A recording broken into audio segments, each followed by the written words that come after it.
ऊंची ऊंची लीलराए गौरा, गहिरे आँख, ऊंची ऊंची लीलराए माता, गहिरे आँख।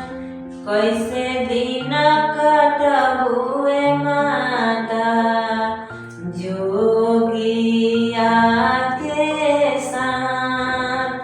कैसे दिन कटबुए माता, जोगिया के साथ। इनका रता हाथी नाही घोड़ा बा, बांसा सवार। कैसे दिन कटबुए माता, भांगिया धतुर के साथ। इनका रत कोठनाया मारी बा, तरह टूटही मरैया। ऊंची ऊंची लीलराए माता, गहिरे आँख।